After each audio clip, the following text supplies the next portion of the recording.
UFC 295, Jiří Procházka versus Alex Pereira. Welcome to another UFC prediction and analysis video presented by yours truly here at Boxing MMA Picks. He goes by Zan, I go by Harris as usual. Fight by fight breakdown and analysis from that betting perspective specifically. We want to let you know which fights are worth the value, which fights to avoid, which underdog has the best shot at winning, and some parlay action toward the end of the video as well. Make sure you hit the thumbs up on this video. Make sure you subscribe to the channel here at Boxing MMA Picks. And most importantly, we're going to want to hear from you when it's all said and done in the comments. For this UFC 295 pay-per-view event taking place in New York City, we have 13 fights overall, 8 of them on the prelims, 5 of them on the main card. Let's get started with fight number 1 of our prelims. We are looking at Denis Buzukja versus Jamall Emmers. For Buzukja, he had that unanimous decision loss to Sean Woodson. That was his August debut. Decent striking. He's going to use his jab. He's going to use solid pressure. Pretty patient from what I've seen, so not really going to try to force the offense. Likes that calf kick as well. He can be explosive when he needs to be. He's pretty consistent with that forward pressure that I mentioned. He can also work the clinch. I've seen him land takedowns, at least on Dana White Contender Series, with pretty solid top control to go along with it. Didn't really show us the best takedown defense in his last fight. I think that can be meaningful here against Jamall Emmers, who had a split decision loss to Jack Jenkins back in June. Explosive in the stand-up, very dynamic in the stand-up, yet he's very composed as well. Good long jab. He uses his length to his advantage. He has good movement. He's tall and long for the division, has a 4-inch reach advantage in this fight specifically, or 3.5 inches, I should say. Diverse striking ability, which is going to keep his opponents guessing. And again, to the point of Buzukja not having the best takedown defense, Jamall Emmers does have a pretty solid ground game. He has landed 9 takedowns overall in 6 UFC fights, so not bad whatsoever. He was a collegiate wrestler. He's a BJJ brown belt last time I checked. Great takedown defense as well. So again, this is a fighter who is pretty well across the board. I like Jamall Emmers in this spot. Dare I say comfortably. Emmers, yes, he did lose the split decision to Jack Jenkins, but pretty much everyone thought that Emmers won that fight. So he's taking that, dare I say, momentum with him in this fight. I look at Buzukja as sort of a step down in competition compared to who Jamall Emmers has fought. I don't think Buzukja's ground game is good enough to penetrate Jamall Emmers' 90% takedown defense. And I also think that Emmers can land takedowns on Buzukja the same way that Sean Woodson was able to land 4 takedowns in their last fight. And with the striking, I think Jamall Emmers can be quicker. I think he can be more dynamic. I think he can be just better overall. So I think this should be a good spot for Jamall Emmers to get back into the win column. I'm feeling pretty confident on this one. Jamall Emmers is going to be my pick. Yeah, this is one of those fights, man. Jamall Emmers, like, everything's on his side in this fight. He's the better striker, the better wrestler. He's fought the much better guys. The guys he's fought on his record. Recently, Jack Jenkins, Hussein Ashkabov, Pat Sabatini, Vince Cachero. But previously to that, he's been fighting some high level guys: Corey Sandhagen, Thiago Moises, on his come up, right? So this guy's been put in there with legit fighters. He has wins in some spots, losses in other spots, but this is a clear step down as far as this fight goes. Emmers should be better everywhere, so I really do like him in this spot. He would really have to screw up really hard to lose this fight. So I'm definitely liking Emmers here, being the better guy, being better everywhere, better experience. I think he should be able to dictate where the fight goes. So I see this being a Emmers win. First fight of the card. Fight number 2, let's talk Joshua Van versus Kevin Borjas. Joshua Van split decision win over Zhalgas Zhumagulov back in June. That was his debut. He's on a 6-fight win streak at this point now. Pretty solid striker. 5 of his 8 wins are via KO, TKO. So right away, you do got to respect the power that he brings with his striking. He's going to pick his shots well. He's going to fight at range. Has a really effective jab. The technique is there, the boxing is there, the combinations are there. He's a patient fighter, but is also able to commit to that forward pressure. He is susceptible to pressure coming back his way, so not really an overwhelming striker by any means. Fighters can take advantage of pressure on their end against him. But he does have a pretty well-rounded game. Has a bit of a ground game. He has a few submission wins. I have seen him work the clinch. I have seen him land takedowns. I've seen him work his way back up if he's taken down. But I would say that he identifies more as a striker compared to anything else, stylistically. Kevin Borjas, on the other hand, he's making his debut from Dana White Contender Series. Fought back in August. He's on a 4-fight winning streak.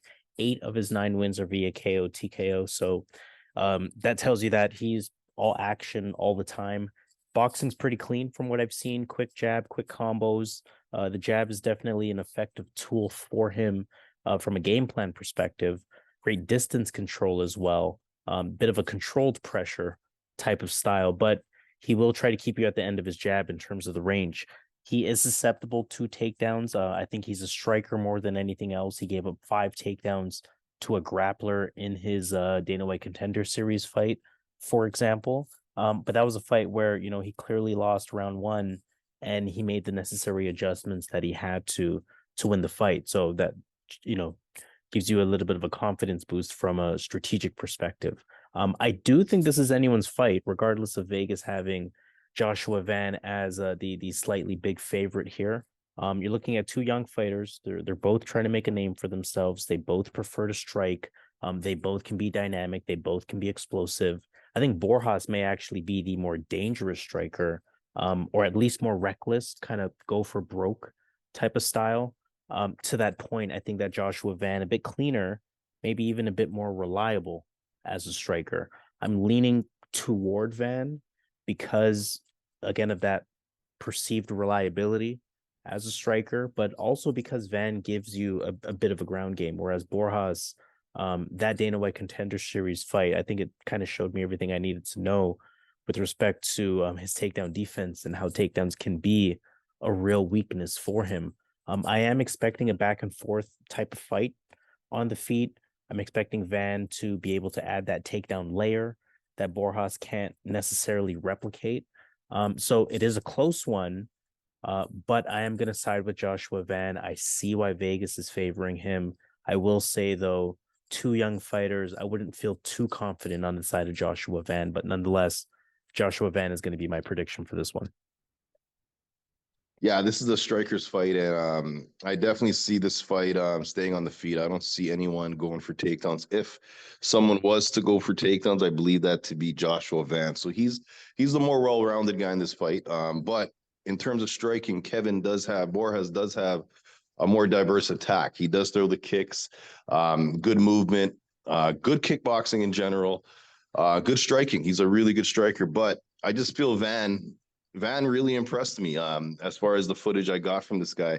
Really high-level boxing. He knows when to turn it up. Really good counters. I could see this guy holding the center of that of the octagon, marching down Borjas in this fight. I just feel he's the better prospect. And at 22 years old, I think there could be something special in this guy.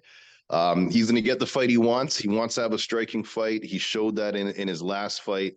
And I just believe as the fight goes, I just think Joshua's going to get his timing down and kind of piece him up with his hands here and win a decision here. Or he might even hurt Borjas. Borjas hasn't the guys on his record. I just don't think striking wise are anywhere near a Joshua Van.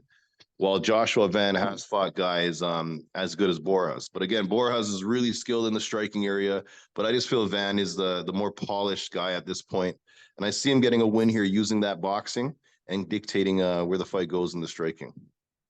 Now, fight number 3 of our prelims, John Castaneda versus Kyung Kang. John Castaneda, unanimous decision win over Muin Gafarov back in June. Pretty good stand-up, good in and out movement, good lateral movement. He's going to keep a healthy distance from his opponents, fight from range. But he can use, those fakes and feints and stance switches to be that fighter coming forward as well as much as he needs to. He has good overall striking, really no glaring weakness to his striking. And again, just a clean style of stand-up, good cardio to go along with that. He's going to be a fighter that kind of goes at the same pace throughout the fight. And we do see some takedown numbers there as well. So he's not completely one-dimensional as a fighter. Kang, 2-fight winning streak, beat Christian Quinones back in June. Good movement, good footwork, good hands, good regular jab that his striking is predicated on from what I've seen. He moves at a good pace, fights at range, doesn't really force the action, never really leaves himself too exposed, really competent, really composed. So you like to see that from him. I mean, he's a veteran, 36 years old. Good level changes, good takedowns. He has good top control, makes positional improvements, stays active. 2 takedowns per fight on paper, but just 1 takedown landed in his last 3 fights. So don't really expect that to be a super active part of his game plan. This to me one of many fights on this card that could go either way. I think both guys are pretty well rounded, no glaring weakness in either of their games. So in a lot of ways, it's going to be about who shows up more that night, right? We look at the odds in Vegas; they have it pretty close here. Personally, I like the underdog Kang to get it done here. I do think that he's slightly better at picking his shots from a striking perspective, especially being the taller fighter, especially having the longer range or longer reach, I should say, though albeit only 2 inches. I do like his striking a bit more overall, but that's maybe preference more than anything. I feel he may be slightly more dangerous on the mat in terms of finding those submissions. So again, I'm really nitpicking at what should be a close fight. I think it's pretty much a coin flip type of fight, a back and forth type of fight, a competitive fight. You can make the case for either fighter, but I think I feel a little bit more confident picking Kang in this spot, despite being an underdog. I wouldn't bet on either side, but again, in nitpicking some stylistic preferences, I'm going to go with Kang to get it done as an underdog.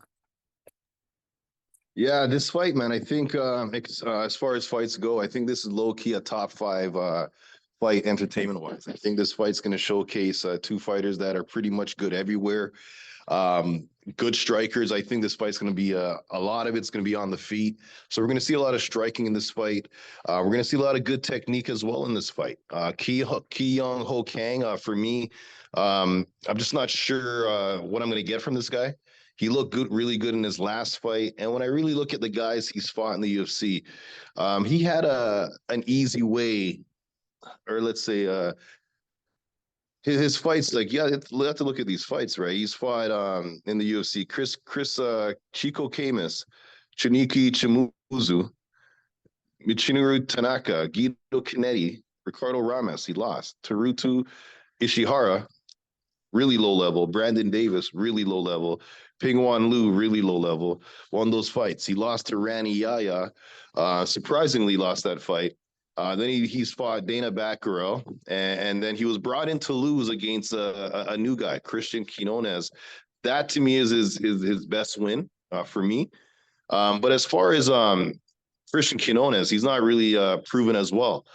And so I just believe his journey in the UFC hasn't really been that difficult compared to a guy like John Castaneda, 20-6. This guy was put in there with Nathaniel Wood, Eddie Wineland, very easy, but Miles John, Daniel Santos, Muin Gafarov, they definitely gave this guy harder fights, and he's looked pretty good. I'm more impressed with Castaneda. I like his wrestling background, the ability to keep this fight on the feet. In the striking, I definitely see Kang having advantages in certain areas, picking his shots. But Castaneda, I just feel being the slicker boxer, I just feel he has the ability to counter. So I think counters are going to be huge in this fight. Again, fight that can go either way, as Harris mentioned, but I gotta go lean towards the Castaneda side. Just fighting the better guys, looking good in those fights. And I just think that a fight like this, from fighting Muin Gaffarov, Santos, and Miles Johns, it could be a step down. And I just think Castaneda's ready for this. I think he gets the win, but I'm definitely not confident as far as the prediction goes. Fight number 4 of our prelims, Jared Gordon versus Mark Madsen. Gordon lost to Bobby Green. That was last year back in April, or that was this year in April, I should say. We know that was a no contest, I should say. He didn't lose that one. That was no contest due to that accidental clash of heads. Patient, controlled in the stand-up. He's not really the quickest, not really the best movement, but the stand-up is decent. The stand-up is consistent. He is best when he's coming forward. Good striking defense. He picks his shots pretty well. He has a good ground game as well. We see the numbers there, 2 takedowns per fight. He's a BJJ brown belt. He can find those takedowns. The top control is pretty good. Takedown defense is not the best. That will be relevant in this fight. But when I start talking about Mark Madsen, you hear a lot of the same things. Mark Madsen lost to Grant Dawson. That was last year. He has that Greco-Roman style of wrestling. Very strong wrestler, Olympic silver medalist, 4-time medalist in the World Wrestling Championships. We know his accolades in terms of his wrestling. On the feet, pretty patient, keeps distance, solid movement, decent at coming forward. The jab is okay. He sets up his takedowns, though, really well. He's going to close distance. He's going to use that clinch against the cage. Going to look for takedowns that way. Limitations with Mark Madsen, cardio not really the best. His striking can be a little bit limited. And again, even though he is a wrestler, his takedown defense is not that great. I think that Jared Gordon can take advantage of Mark Madsen's red flags here, especially as Mark Madsen gets up there in age. I mean, both of these guys are a little bit older, but Mark Madsen, 39 years old. There's a difference with Gordon at 35 versus Madsen at 39. I think that can mean a lot more on the decline side of things for Mark Madsen. Yes, I do think Mark Madsen is the better wrestler, but I also think that either guy can land takedowns on each other, right? Because neither of them have really good takedown defense. So I think Gordon, the better striker. I think at this point in their career, I can rely on Gordon being more durable. So I think we're looking at one of those fights where, round 1 goes either way. That first half of round 2 goes either way. But then as the fight goes on, last 3 minutes of round 2, all of round 3, I expect that part to go to Gordon. Not really a super confident pick, but I'm rolling with Jared Gordon on this. Again, I think the striking, just a little bit more reliable there. And the fact that they can land takedowns on each other will be meaningful for this spot. So Jared Gordon is going to be my pick. Yeah, this fight, man. What comes out to me in this fight? What I'm seeing here is Madsen. This guy's a wrestler. He's fighting an MMA fighter, and Madsen doesn't even have the best cardio to implement that style for a 3-round fight. I just feel on the feet, Madsen's going to make Gordon look like Bernard Hopkins on the feet. I think Madsen's going to be able to maybe get his wrestling going early in the fight, but let's not forget Gordon does have good takedown defense, does have good wrestling, and he does have jiu-jitsu. So on his back, Gordon should be able to do enough to get back to his feet. Takedown is going to be really hard with that gas tank that Madsen has. He's 40 years old as well. I feel Jared Gordon gets it done, man, as the fight goes on. Again, he's going to look really good in the stand-up area in this fight. And that's the area that Madsen is not ready for. That wrestling is good on the low level, on the regional scene. But in the UFC, especially against a guy like Gordon, you're not going to be able to do that for 3 rounds. And Gordon has the cardio for 3 rounds. I just seeing him doing his striking, his boxing, keeping it on the feet, second, third round. Winning a clear win here. So I'm going to go Jared Gordon here. Pretty confident he gets it done, man. Mark Madsen is not a good fighter. He's a good wrestler, but he's really not a good fighter. And against a guy like Gordon, who has a wrestling background, he's going to have enough to negate some of that, make it difficult to get the takedowns. And on the feet, it's night and day. So I got to go Jared Gordon here. Confident. Yeah, he gets the win. Fight number 5 of our prelims. Moving off of the early prelims, we have Nazim Sadykhov versus Viacheslav Borshchev. For Sadykhov, he beat Terrence McKinney. That was back in July. 9-fight winning streak now. 2-0 in the UFC. Nearly 100% finish rate. So he has been pretty impressive leading up to this point. He's an explosive southpaw. Good clean stand-up. Good overall striking technique. The movement's there. The timing is there. The forward pressure is there. The combinations are there. He's going to use his jab pretty effectively to set things up. Also has good power. Also has good accuracy. Good takedown defense. If he is taken down, he's pretty good with scrambling, pretty good with working his way back up.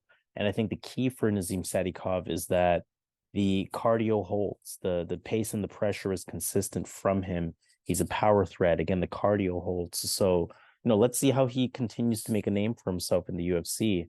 Going up against Viacheslav Borshchev, who beat Mahashate back in May.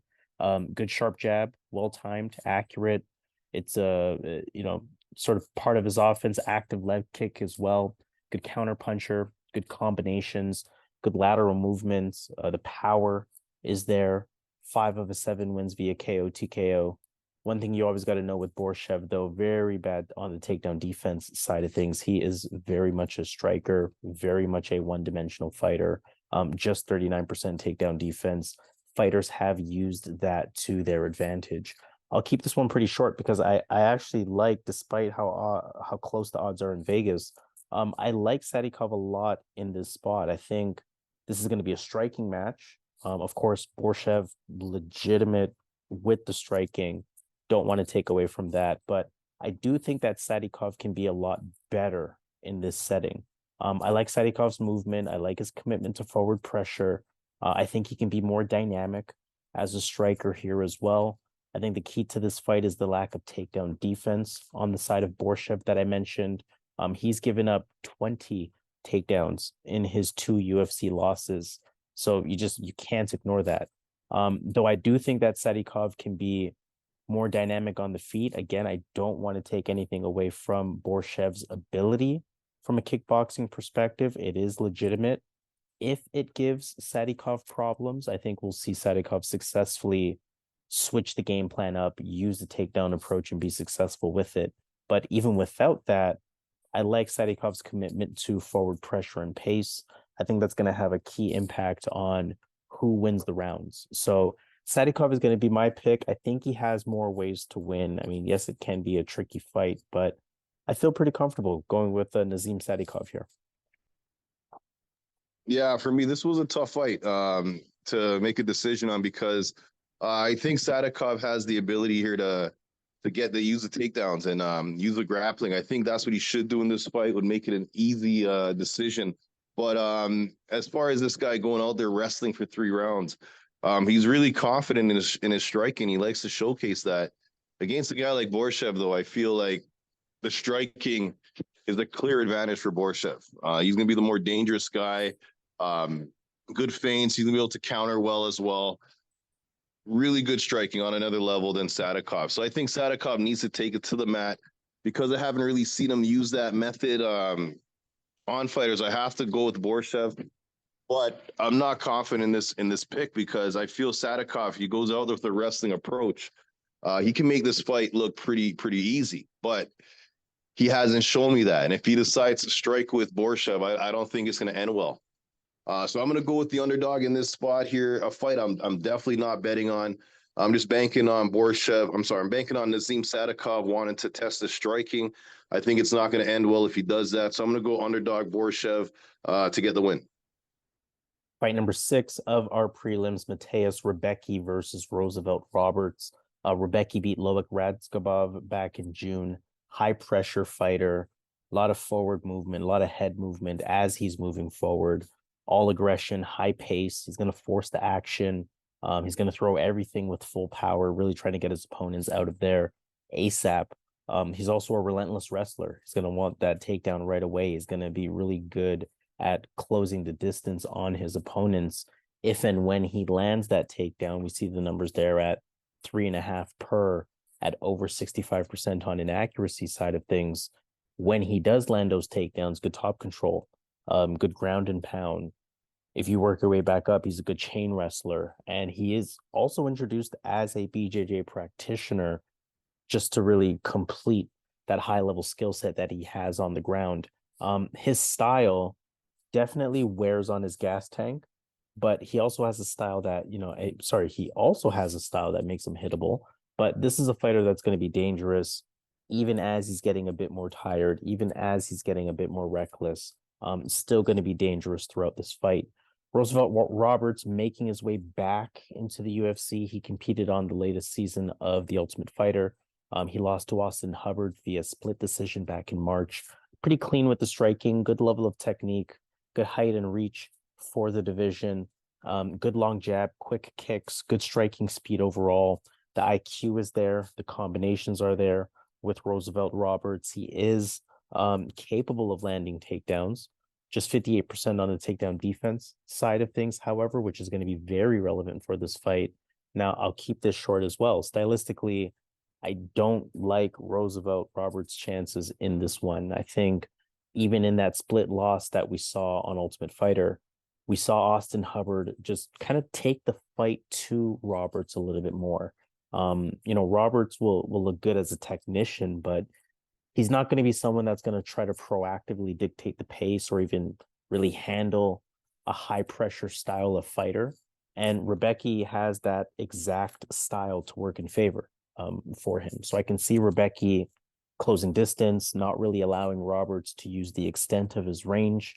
I can see Rębecki landing takedowns pretty much at will against Roberts' 58% takedown defense.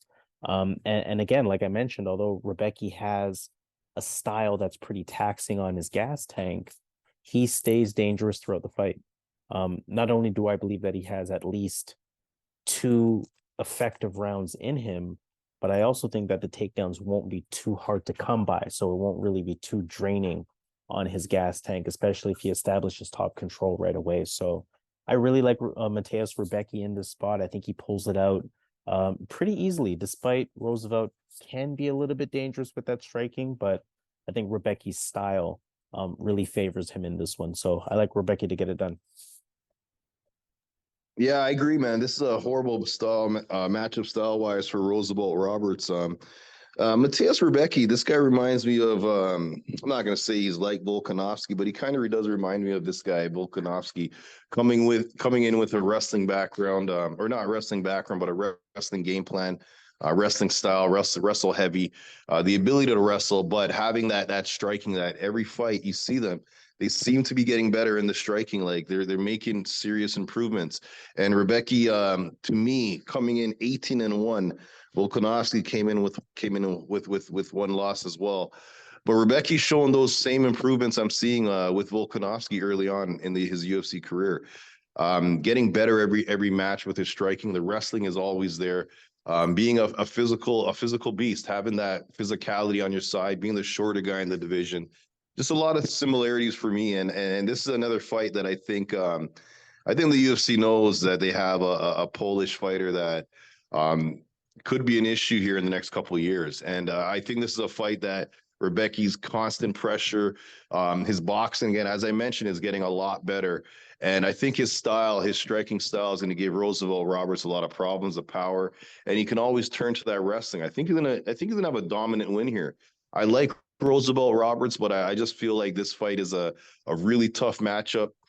Roosevelt's not going to be able to get his wrestling going against Rębecki.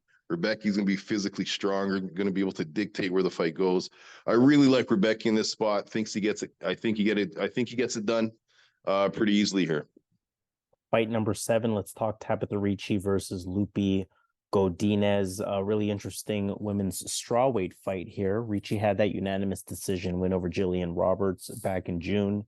She's on a 4-fight winning streak. She's introduced as a jiu-jitsu and judo practitioner. She's pretty decent on the feet, not really the cleanest technique or footwork, but she does have good movement. She does have good combinations. Really like her striking speed. I think it's a bit underrated. And I think what I like most about her from a striking perspective is her constant activity. Again, that the strength from a striking perspective is her pace, is her aggression, not afraid to engage, not afraid to create the offense. And her strength overall is in her ground game. Great grappler, really good at landing takedowns. 12 takedowns landed in her last 3 fights, as an example. It is an active part of her game. Her pressure on the feet creates those opportunities for her. And this is a fighter that's improving, right? 28 years old. She's just getting into her athletic prime at this point, and she's showing meaningful improvements on a fight over fight basis. Lupita Godinez, on the other hand, beat Elise Reed back in September. She's on a 3-fight win streak. Good on paper across the board, solid boxing skills, decent movement, throws, good combinations. She's going to put the pressure on. She's going to look to close distance. We know her wrestling skills are legitimate. Good takedown defense, willing to stay committed to that takedown attempt. She's going to work the clinch on the cage if she can't land that takedown. Just good overall grappling IQ, good overall ground IQ, and just a really solid all-around fighter. This is a great fight. 2 rising strawweight prospects. You almost hope that UFC would kind of save them to see if they can get him at a higher rank before making this fight, but it is what it is. They had to do what they had to do. Godinez, probably the better striker. Godinez, probably the better pure wrestler, in addition to having the better takedown defense. Ricci, I think, is the better grappler. I think that's fair to say. So when you just match up sort of the big 3, the striking, the wrestling, the grappling, and then the takedown defense, of course, on paper, you can really make the case for Lupita Godinez being the logical pick to get it done. I think that's why she's favored in this fight. But a few X factors, right? Fun fact about Tabatha Ricci, she's dating boxing prospect Callum Walsh. Sounds kind of silly, but I think that could be relevant for this fight in regards to even further improvements with her striking, with her boxing specifically. It wouldn't surprise me at all to see her striking just look way better, even in comparison to just a few months ago. Ultimately, I think that Tabatha Ricci as a prospect has a higher ceiling. I think that Ricci is the fighter that I can see being top 5 in this division when it's all said and done. Whereas somebody like a Godinez, as much as I like her, I mean, she's one of my favorite fighters in the division for sure. I think there's some aspects to her game that kind of put her outside that top 5, maybe in that kind of top 7 range in terms of her ceiling for this division. So, I mean, if anyone follows my picks, I pretty much pick Godinez every time she fights. But for some reason, I'm thinking about the ceiling as influencing my pick for this fight. I'm going to side with the underdog. With all that said, I'm going to side with Tabatha Ricci here. I am expecting her striking to be effective. Godinez is hittable, similarly to her last fight against Jillian Robertson. I'm talking Tabatha Ricci here now. I can see Tabatha Ricci using good movements so that the takedowns for Godinez is not easy to land. Above all, again, we've seen Lupi with kind of lackluster performances in the past. So, that level of trust for that fighter to fight for your money, definitely on the side of Ricci in comparison to Godinez. So, I mean, overall, I say all of that to say this. A few key X factors in this fight on the side of Ricci is going to make me lean toward her to get it done in this spot, even as an underdog. But I think either way, you're looking at a super competitive fight. But I will roll with the underdog, Tabatha Ricci. Yeah, for me, man, this is a fight where I respect Lupi a lot, man, and I respect Tabatha Ricci. And for me, unbiased, I just feel Lupi is she's the better fighter at this point, I think, in every area except for the jiu-jitsu. And just having the ability to dictate where the fight goes with her wrestling and just keeping Ricci, and I think Ricci's gonna want to keep the fight upright as well. And I think on the feet, I just feel like as much as we've seen Ricci look pretty good in the striking, she's not really fighting other strikers. She's usually fighting grapplers that she's able to kind of negate their grappling, and she's usually the better striker out of those grapplers out of the 2. In this fight, I just feel Lupi is the better striker, and I think that's where the fight's going to be decided. I think Lupi's sharp hands or sharp boxing, which is improving. So I'm going to go Lupi Godinez. I just feel like she's a step above Tabatha at this point, but I feel like Tabatha has a really high ceiling that she definitely can win this fight. But I just feel right now, I think Lupi has her number. So I'm going to go Lupi Godinez getting the win here. Let's talk final fight of the prelims, Steve Erceg versus Alessandro Costa. Erceg, unanimous decision win over David Dvorak. That was in his June debut. He's on a 9-fight winning streak overall. 6 of his 10 wins are via submission. He's patient as a striker with good movement. He's calculated. He's going to take his time. He does want to be the fighter coming forward. So kind of, takes his time with more of a controlled style of pressure. The striking is pretty clean. He can be quick. He can be explosive. He can land good combinations as well.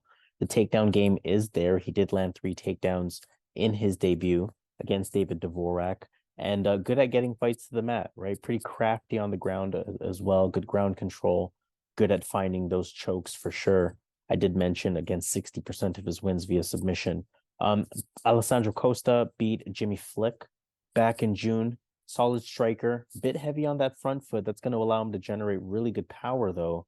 4 of his last 5 wins are via KO, TKO, just to speak to that. He's going to want to fight from range. He's going to want to take his time. He has been in many 5-round fights before, so bit more of a game plan to his style as opposed to going for broke. He's patient. He's going to look for the counter. He's going to look for those opportunities to apply pressure. He has a good ground game as well. Good grappling, knowledgeable in the clinch. He can land takedowns. Introduced as a jiu-jitsu practitioner. So again, really just a well-rounded overall fighter here. We saw a lot of good things in Steve Erceg's debut. Definitely showed that he belongs in the UFC. Good win over David Dvorak. But Costa, looks like he belongs as well, right? So these are 2 well-rounded fighters, and really the fight can go either way. Again, despite what the odds are showing here in Vegas, I think this is another one of those close fights where I like Erceg more as the favorite. Firstly, he's going to have the height advantage, the reach advantage. I think that's going to serve him well, given that patient, calculated approach he can take with his striking. I think Erceg's striking is a bit cleaner, a bit faster, a bit more dynamic. And I do think that Erceg will be a bit more intentional with respect to trying to implement takedowns. Although Costa has shown good overall takedown defense thus far, Costa for sure, super live. Make no mistake, it's a close fight, like I mentioned. But again, I like what Erceg showed me in his debut. And I think he's going to carry that same momentum to this fight. So I'm looking at the favorite, Steve Erceg, to get it done. Yeah, you got to feel the UFC, man. They got a bunch of Brazilian fighters, man. They don't have many good Australian fighters. Erceg definitely fits the bill here, man. This guy's he's shown that in his last fight, also the fights before, that this guy has a well-rounded game. His striking is improving. I was surprised in his last fight in the UFC against Dvorak, the way he was able to get his striking going. I felt Dvorak going in had the striking advantage, but Erceg had that grappling edge. Erceg is unbelievable when it comes to jiu-jitsu, Ryan Hall type stuff, and I just feel like in this fight he's gonna have many opportunities to get a submission. I think again his last fight he showcased his striking. I think he's gonna really showcase that grappling that he has, and I think he's gonna get a submission in this fight. I just feel as far as the fight goes, I just feel he's better everywhere. Not by much, aside from the grappling. I think in the striking, Erceg, I've shown good improvements, but I think he can get caught if he's not careful. If he doesn't have his hands up, he can definitely get caught by Alessandro Costa. But aside from getting caught, I just like Erceg's overall game, being the minute winner in this fight, winning the majority of the fight. And I feel if it gets to the mat, that's Erceg's world. So I'm going to go with the sophomore Steve Erceg here, getting his second win in 2 fights in the UFC. All right, let's move on to our main card. 5 fights overall on the main card, starting with fight number 1, Diego Lopes versus Pat Sabatini. Lopes beat Gavin Tucker back in August. We see his record there, 22-6, 20 finishes amongst his 22 wins, including a submission victory in his last fight.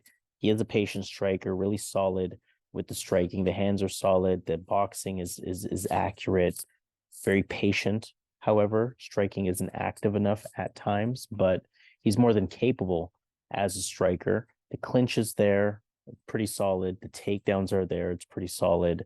When he does land takedowns, the top control is really good. Just 33% takedown defense, but dare I say by design in some ways. He's very active off of his back. He's a great grappler. He's the BJJ black belt. He'll even pull guard for the sake of using his grappling. So I don't flinch too much at that takedown defense number because we know he's going to be dangerous. Pat Sabatini beat Lucas Almeida in June. He's a ground game specialist, which is going to make this fight really interesting. Good top control, Division I wrestler, also a BJJ black belt. So he is legitimately credentialed. Just 42% takedown defense, however, for Pat Sabatini. 12 of his 18 wins are via submission, including his last 2 fights. From the stand-up perspective, serviceable. He fights from distance. He takes his time. He does have sneaky power. Not really the highest level of pace or activity, however, but he will play to his strengths. He's going to force his way in. He's going to play the clinch game. He's going to look for takedowns, and really patient when he does land those takedowns, kind of position over anything else. Does a good job at setting things up, really knowledgeable with that top control. Really good fight, right? Tough to predict.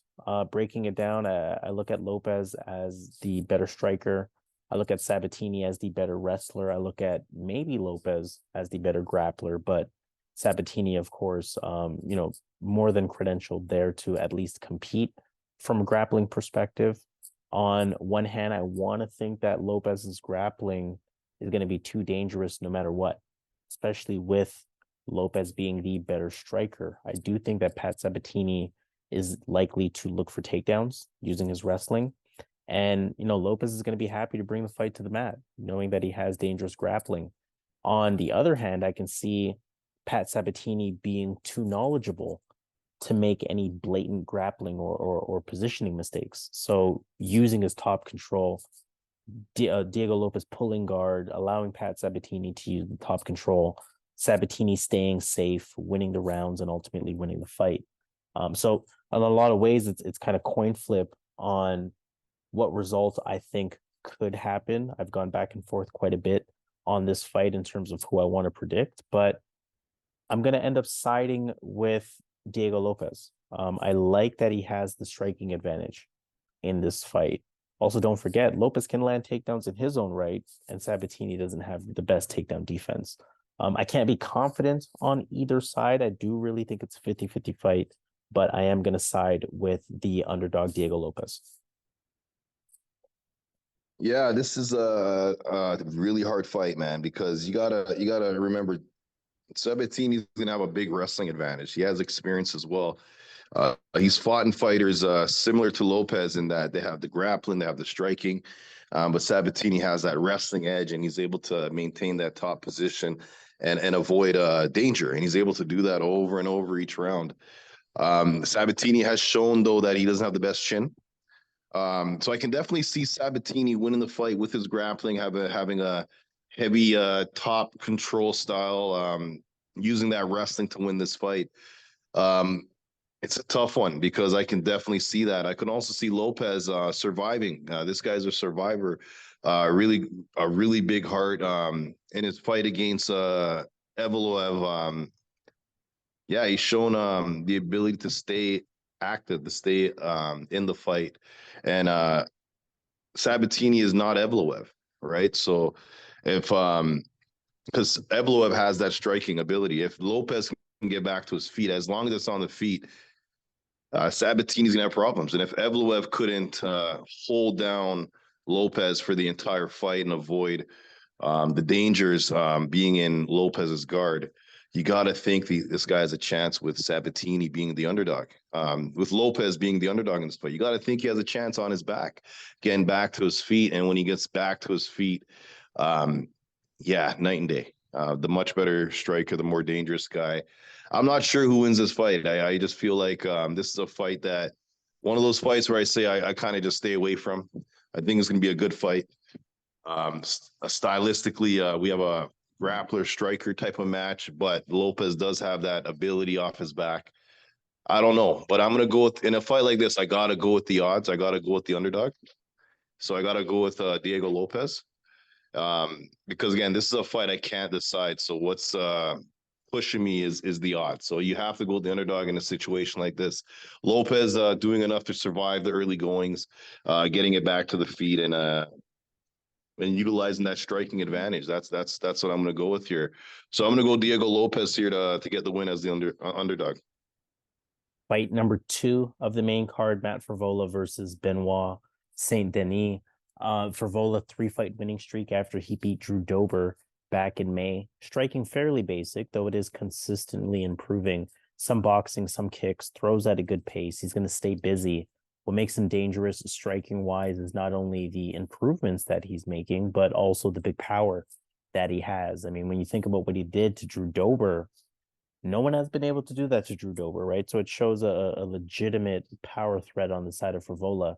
Good pressure as well. He's definitely willing to engage. And he has wrestling. We know he uses his wrestling a lot.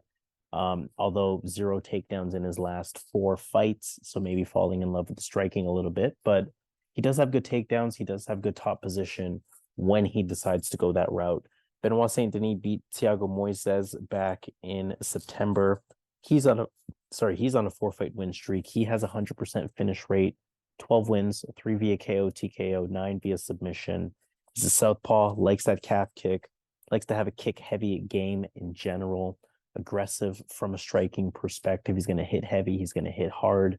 He's going to use his striking to set up that ground game, but definitely more than capable as a striker. Good takedown entries. I've seen decent ground and pound from him, decent top control from him, good grappling as well. And we know what Benoit Saint-Denis, the toughness is there, the heart is there. He can take a shot. He's strong. Definitely a tough matchup for anyone. I like Benoit Saint-Denis in this spot. I think I can recognize and acknowledge that, the threat that Matt Frevola is. But even in that Drew Dober fight, don't forget, Drew Dober was winning the striking exchanges until Matt Frevola landed that big counter that put him out. However, Saint-Denis, I think, should be too good here. Plus, he can match Frevola's level of toughness. He can match Frevola's level of explosiveness, power as well. Frevola just 42% on the takedown defense side of things. Benoit Saint-Denis 80% takedown defense. So I think that discrepancy is going to be relevant for this fight. Overall, I see Saint-Denis ultimately dictating the pace. So dictating whether it stays on the feet, dictating whether it goes to the ground. And unless Frevola lands that bomb, which is a very realistic possibility, I think Saint-Denis should be the better fighter overall otherwise and should get it done. So I'm going to go with Benoit Saint-Denis to get it done here. Yeah, this is a great fight. This is probably one of the better fights on this card. These guys are going to bring it. Both guys have some grappling. Both guys are dangerous on the feet. Frevola especially has that one hitter quitter. Looked really impressive. Both guys looked impressive in their last fights. But one thing about that Frevola guy, man, this guy, the steamroller, this guy is knocking people out. People that have not been knocked out before. Drew Dober, he's knocking them out, and knocking out Drew Dober is a big notch on your name, and so he definitely has the power. And Saint-Denis has shown that. I don't believe this guy's ever been knocked out in his fight against the that Brazilian. I forgot his name, but in that fight where they should have stopped the fight, where he moved up in weight against Alessandro Zaleski. That fight, remember, that fight was at welterweight. He went up in weight short notice. Saint-Denis really got destroyed in that fight, but he stayed in the fight, right? And again, a lot of that is to the ref, but a lot of that's to Saint-Denis as well, just staying conscious, or else the fight would have got stopped. And I'm not sure if Frevola can knock out Saint-Denis. That guy, Saint-Denis, is what you call a zombie. And that to me is the big difference in this fight. I feel on the feet, Frevola, to me, is the more dangerous striker. I feel Saint-Denis is the more consistent striker as far as just landing more shots. But I think the shots Frevola lands would do more damage. I think the wrestling will cancel out. But as the fight goes on, I could see Saint-Denis getting some back control. Just because not only does Saint-Denis have the wrestling, he actually has a big advantage in the jiu-jitsu. So that's a big thing. Yes, they both can wrestle. They both can get takedowns. Frevola probably has the better wrestling, but the overall grappling, you got to give that advantage to Benoit Saint-Denis with the jiu-jitsu. On the feet, I don't know. But one thing I could tell you is Frevola doesn't take shots well. He has been knocked out cold, and Saint-Denis does hit hard. So that to me is another red flag. Saint-Denis has the better chin. Frevola has a weaker chin. They both can bang. They both can throw. They both can wrestle. Saint-Denis has the jiu-jitsu. I got to go with Saint-Denis in this fight. But again, Frevola has been looking really good. It's like he hasn't looked this good even when he was younger. So something definitely turned on the Frevola side. I wouldn't be surprised he comes in here making bigger improvements, knocks out Benoit Saint-Denis. I would not be surprised, but Saint-Denis has shown the ability to take shots. And if you look at the entire fight, 3 rounds, I got to go with the Saint-Denis style, the more durable guy getting the win. All right, let's talk fight number 3 of our main card, Jéssica Andrade versus Mackenzie Dern. Andrade lost to Tatiana Suarez back in August. That's 3 losses in a row now for Andrade. On the feet, she's going to fight in the pocket. She's going to look to keep that distance close, keep those hands tight, likes to engage, march her opponents down, good combinations, almost a borderline brawling style at times. We know that she is physically strong. She's going to use that to her advantage with her wrestling, with her grappling as well. 2.5 takedowns per, 54% on the accuracy side of things, 70% on the takedown defense side of things, although she was taken down 3 times in her last fight. BJJ black belt, that's always worth mentioning with Jéssica Andrade as well, just as it relates to that grappling ability. Mackenzie Dern, unanimous decision win over Angela Hill. That was back in May. She is a grappling specialist, of course. Her striking is improved. It is cleaner. It is slightly more crisp. The technique could still be better, but she does look to put a lot of pressure on and pace on her opponents with her striking. She's going to want to close that distance. She's going to want to look for that clinch, and then she's going to want to look to take the fight to the mat by any means possible. I say by any means possible because she's not actually a great wrestler, right? Not good with the takedowns, just 0.8 takedowns landed per, just 15% on the accuracy side of things. Believe it or not, those numbers are actually trending upward.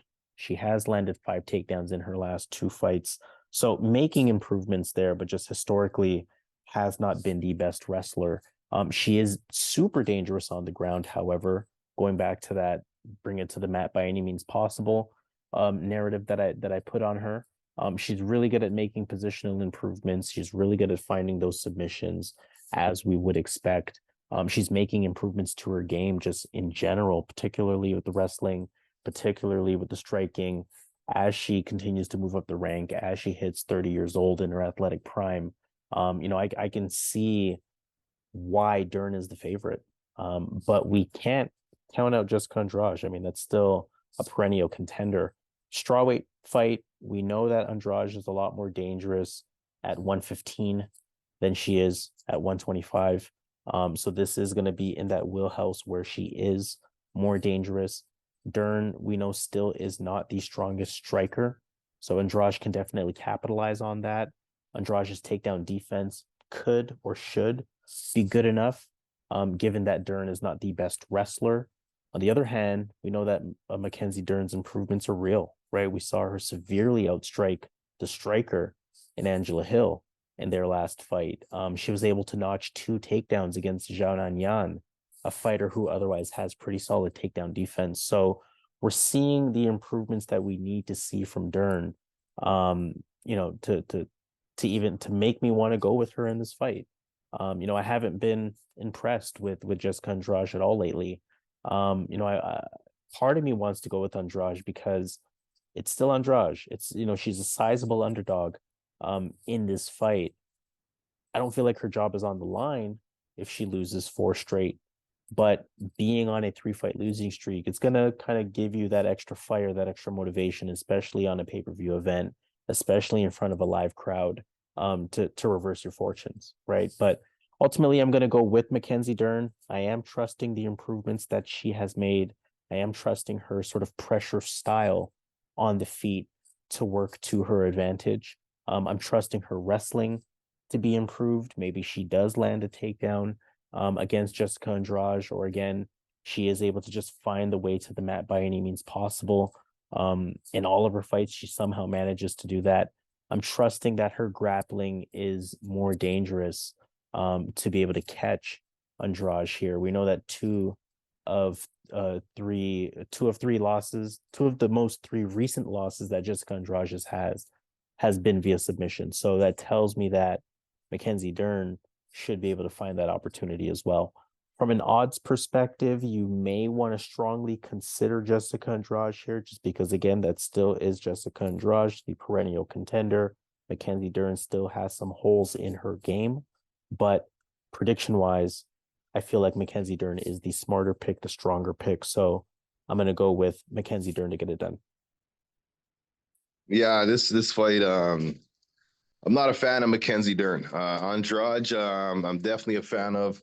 But again, she's showing that it's almost like she's fighting for a check. Like, she doesn't really try as hard. She definitely has the fighting ability to win this fight, having that wrestling background, the jiu-jitsu background. She's very well rounded, and she has a big striking advantage. So this is a fight, if she does show up to her full abilities, she can surprise a lot of people being a sizable underdog. But I'm not sure, man. Like, she definitely shows that she doesn't have that same heart that she had before. One of the things that made her so dangerous as a fighter. I'm gonna go with Mackenzie Dern because I think that jiu-jitsu, I think she has at least 2 rounds. Mackenzie Dern is a type of fighter. In a 5-round fight, you can catch her because after the second round, she's not getting any takedowns because of her cardio. And then she's stuck in a striking atmosphere. In a 3-round fight, she has enough cardio to bank at least 2 rounds and get a decision. But you also got to remember her striking is improving. But more so that if this was 5 rounds, I may go Andrade. But I just feel like in a 3-round fight, I think Mackenzie Dern is a far better fighter because she doesn't have the cardio for the 5 to do the grappling for 5. But 3 rounds, 2, she can at least do it for 2. So I think she's going to do that here, and I think she gets the win. People have to realize the high level Mackenzie has in jiu-jitsu. She's probably the best jiu-jitsu fighter in the women's division of all time. And you got to give her that title. So I think it will show this Saturday. So I'm going to go Mackenzie Dern here to use that to get the win. Let's talk co-main event of the evening. We have a heavyweight title fight, Sergey Pavlovich versus Tom Aspinall, interim title fight at the very least, or I think the actual title, if I'm not mistaken. Either way, Pavlovich beat Curtis Blades back in April, 6-fight winning streak now. Clean hands, dangerous with the right hand. Essentially, he's a boxer. Don't really see many kicks from him. Decent movement. The footwork is there. The jab is good, stiff, big power in general. 15 of his 18 wins are via KO, TKO. We know his activity is solid. We know he's going to stay in front of you. He's going to want to exchange, but he's also going to stay sort of right out of your range defensively with a lot of fakes, a lot of feints until he lands that fight-changing punch and ultimately pounces on you for the finish. So we're looking at a really good striker here, especially as a heavyweight, and a really dangerous striker who's just been putting everyone out. Tom Aspinall beat Marcin Tybura back in July. Very well-rounded. He's a good striker, good boxing in particular. He's going to switch stance, good movement. The timing is there, pretty quick for a heavyweight. Good striking speed, good combinations as well. The takedown is there. He does have a ground game, legitimate grappling. The top control is good. Just a good overall fighter. He has shown us pretty much hints of everything. 1 second. Pop-up always does that while we're recording, but all good. Tom Aspinall, like I was saying, good overall fighter. He's shown us hints of everything up to this point, and he bounced back pretty well after his injury, right? Looks like he didn't really miss a beat in that win that he had against Marcin Tybura. End of the day, we're looking at a high-stakes fight, a high-level fight. I mean, it's for a title. So that alone is going to tell you that anything can happen, regardless of which side you're on for this fight. Vegas has this as a really close fight for a reason, right? So many factors that you want to consider in this fight. Both of these guys, great strikers. I'd say Pavlovich is more dangerous, the bigger puncher. Aspinall has the speed advantage striking wise, and he's a bit more complete with the overall kickboxing rather than just relying on the boxing. Aspinall to me has the better ground game. He actively lands takedowns, whereas Pavlovich doesn't. Pavlovich does have 75% takedown defense, but hasn't really faced many attempts in his fights. So we don't really know his sort of true takedown ability to be able to fight off takedowns from someone like Tom Aspinall. I'm leaning toward Tom Aspinall a bit hesitantly in this one.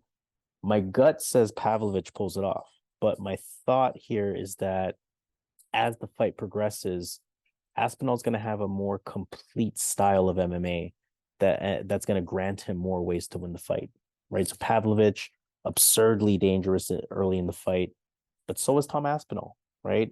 And I mean, at the end of the day, we haven't seen either guy really go the distance. So we don't really know what either of them look like in rounds 3 and rounds 4 and rounds 5. But again, my thought here is that this one, it doesn't really, sorry, I should say, unless it ends early in favor of either side, then I can see as this fight progresses, Aspinall being able to pull it off by landing takedowns, by using the clinch, by, grappling when he needs to, by, being the faster fighter with better movement on the feet. And again, just really showing more components to his game to be able to pull out a win. So again, I'm hesitantly leaning toward Tom Aspinall because my gut says Pavlovich gets it done, but as I make sort of a analytical pick, I end up leaning on the side of Tom Aspinall. So Tom Aspinall will be my prediction to get it done, to win that heavyweight title, and to move on from there. Yeah, for me, this is the real heavyweight champion. Whoever wins this fight. Let's be honest, man. Like the levels of the fighters here. If there was a wrestling tag team match, Aspinall and Pavlovich versus John Jones and Miocic, you know that Pavlovich and Aspinall are winning that. I just feel like this is a really high level. You got the big guys in the match here, in their prime. This is gonna go down. Both guys finish fights early. Aspinall would be on a 5-fight, not necessarily the Blades fight. Obviously, didn't really go through. He got injured in that fight. But as far as healthy, he hasn't really lost a fight in the past 5 fights, right? That Blades fight, I had Blades in that fight, but again, that's not a win, right? He got hurt. In this fight, it's a tough one. I think Aspinall, like Harris said, has the grappling, but the unknowns. We don't know what happens once it leaves the first round, goes to second, goes to the third round. We don't know which fighter that's going to benefit. I would think it's going to benefit Tom Aspinall. He seems to be the more measured fighter as far as striking. He doesn't really throw everything in his shots. He has really good footwork, moves around. So Pavlovich, before he throws, he needs to get in distance. He needs to move. He needs to get in distance. He's going to be fighting a different fighter from the fighters that he's fought before. But let me make this quick. I can't go against Sergey Pavlovich. I just can't, right? So again, I see a path where Aspinall wins the fight. He can definitely land a shot, and he might turn out to be the better striker. I just feel like whoever wins is gonna run through the other guy. And I see Aspinall doing it. I can also see Pavlovich doing it. But again, I can't go against this guy, this Pavlovich guy.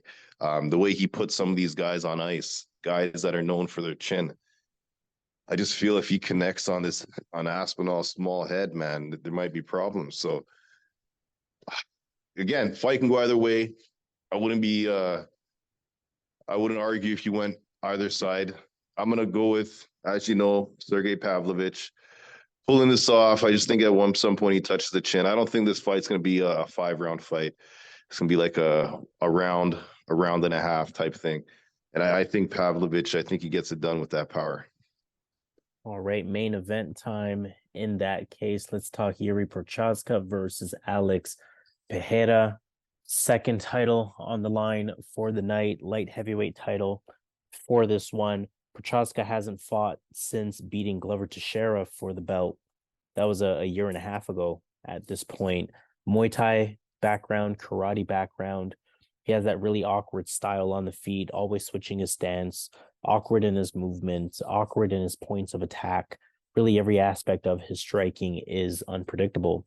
He's going to keep his hands down. He's going to use his length on his jabs, just 1 inch reach advantage in this one. He's actually the shorter fighter as well. So we'll see how that plays into effect. He normally has good distance control, and we know the power is there. 29 wins, 25 of them via KO TKO. His last fight also, showed a lot, right? It showed, for one, his takedown defense is not great. Whether that matters in this fight, probably not. Also showed that his IQ is not the greatest, but he did show how tough he is. He showed how durable he is, and he showed, whether he's winning, whether he's losing, he's dangerous throughout the entire fight. He's dangerous for all 5 rounds. He doesn't have any quit in him. And he keeps going. So, that could really play a role in this fight. Alex Pereira, split decision win over Jan Blachowicz back in July. High-level kickboxer, good at coming forward, patient, closes distance on his opponents. We know the kicks are there. Obviously, legitimate kickboxer. Good short hook, carries a lot of power with him. Fighters are going to want to test his takedown defense. He has 70% takedown defense. But luckily for both fighters, I don't anticipate many takedown attempts on either side. I think that we are looking at a striking match here.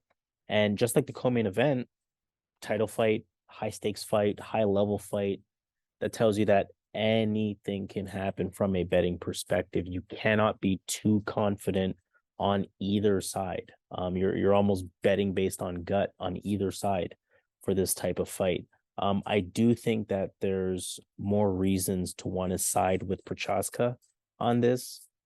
Mainly more durable, huge power threat, and he may be more dangerous in rounds 4 and round 5. But I'm going to side with Alex Pereira on this because I think that this fight plays a little bit more into his style. Unlike the Jan Blachowicz fight, I don't think Pereira is going to need to worry about the takedown attempts. I think that's going to allow him to go for the striking a little bit more. It's going to allow for a pure striking match. And Pereira being the cleaner, assumptuously higher IQ striker as well, who is just as dangerous as Jiří Procházka from a power perspective. I think that could put the fight in his favor. So, should be a firefight. Either fighter finishing the fight early would not surprise me. Definitely don't want to bet this, but I am leaning toward Alex Pereira to get it done. I think he can catch Jiří Procházka and just really be that dangerous striker, potentially putting him out, right? So Alex Pereira is going to be my pick to get it done to win that light heavyweight title. Yeah, this fight, man, crazy fight. For me though, I think if Jiří comes out here with a wrestling Randy Couture style approach, he could definitely make this fight look easy, utilizing because he's gonna be a big guy in there. I know Pereira is big, but Jiří's a big guy, and he does have grappling abilities. And if he goes in there with a grappling approach, he can kind of nullify what Alex is good at. And as we've seen, Jiří Procházka was able to submit Glover Teixeira. But in that Glover fight, we also seen Glover have success on the feet. We've seen that Jiří Procházka is very, very, how you say, he's not defensive. Like he's very immature with his defense. Like he's really good as far as the unorthodox strikes, the spinning, the elbows, but defensively, this guy takes shots. And against a guy like Alex Pereira, I just feel his defense against a glory kickboxer is going to be a problem. If he wants to stand with this guy, I think first of all, I will say, I think both guys have the power to knock the other guy out, because Pereira has shown that he's been knocked out many times. In kickboxing, in the UFC against Adesanya. Procházka has been wobbled, has been hurt many times, has been finished as well against Mo Lawal.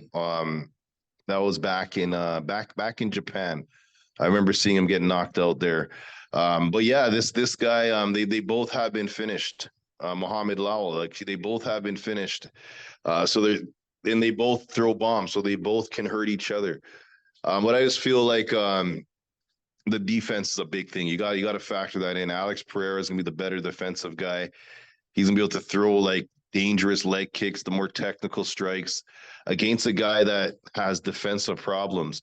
It's not going to be a good thing against Pereira unless Jiří goes to the wrestling or lands something crazy that Alex is not prepared for. I think Alex is going to hurt this guy. I think Alex is going to knock him out and become the light heavyweight. Is this for the title? Yeah, I think he's going to become the light heavyweight champion. So I'm gonna go Alex Pereira. This guy's gonna have a movie about this guy. He was a poor guy. He grew up poor. He started kickboxing late, won the Glory title, became the best kickboxer for his weight class, went to the UFC, won the middleweight division title, and then he wins the light heavyweight. I wouldn't be surprised if he tries heavyweight in the next 2 years at this pace. But I'm gonna go Alex Pereira here. I think he's too technical as far as the striking goes in this fight, more defensive. I think both guys don't have the chin here with the power coming at them. So I got to go with the guy I think that would defend better.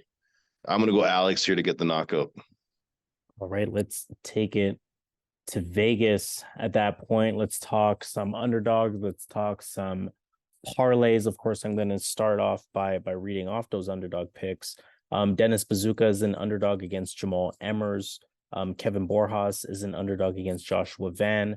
Kang is an underdog. Mark Madsen is an underdog. Viacheslav Borshchev, Roosevelt Roberts, Tabatha Ricci, Alessandro Costa, Diego Lopes is a slight underdog there. Matt Frevola is an underdog. Jéssica Andrade, Sergey Pavlovich is the slight underdog, and Jiří Procházka is an underdog as well. All right, I'm gonna go after you, man. I'm just going through it on my end. Cool. My underdog pick in that case, I'm looking at the women's strawweight fight here. I'm looking at that Lupita Godinez Tabatha Ricci fight. I like the value that's being offered here for Tabatha Ricci. Again, I think we both can agree higher ceiling, although that may not affect the fight right now. But I think there's enough questionability there to think that Ricci may have elevated even in the past few months. So I like Tabatha Ricci in that spot at a 2.42. Okay, I'm gonna go with Sergey Pavlovich, and I'm gonna throw in there Diego Lopes. All right, so we got a couple of underdogs. This is not a suggestion to parlay them together. It's just showing you two different underdog selections that you can go with. So just really pay attention there. And then from a parlay perspective, favorite picks perspective, who are you taking a look at? All right, I'm actually looking at Joshua Van, Jamall Emmers. I'm looking at Mateusz Rębecki, and I'm looking at Jared Gordon. Jared Gordon. Where is he? There he is. All right, so 4-leg parlay there. Jamall Emmers, Joshua Van, Mateusz Rębecki, Jared Gordon. Those 4 fights would be a 3.18 overall payout. That means $100 will give you winnings of 217, total return of 317. Of course, $250 for our bigger bettors will provide winnings of 544. Of course, that's a total pot right around 790. In terms of my picks, there's actually a couple of similar ones on there. I am looking at Jamall Emmers as well. I am looking at Mateusz Rębecki as well, but I'm gonna go with the, dare I say, a little bit of risk. I do like Nazim Sadykhov a lot in that spot. I know you raised some legitimate flags in that fight as to what could happen stylistically, but I think that Sadykhov has the tools to get it done. Those 3 fights would be a 2.73, meaning that $100 will get you winnings of 172. So of course, total return of 272. For our bigger bettors, $250 will provide winnings of 431. So a total return of about 680 on that. So let's sign off on that note. This has been UFC 295, Jiří Procházka versus Alex Pereira. Full card prediction video presented by yours truly here at Boxing MMA Picks. Please make sure you hit the thumbs up on this video. Make sure you subscribe to the channel here at Boxing MMA Picks. And we want to hear from you in the comments. How do you feel about our underdog picks, our parlay picks? What underdogs or parlays are you looking at? Or what additional props are you looking at? Anything that you want additional insight on, let that be known in the comments, and we're more than happy to have that conversation with you. Officially signing off, UFC 295, full card prediction video presented by yours truly here at Boxing MMA Picks. He goes by Zan, I go by Harris in our usual fashion. Let's get this money. Let's get it.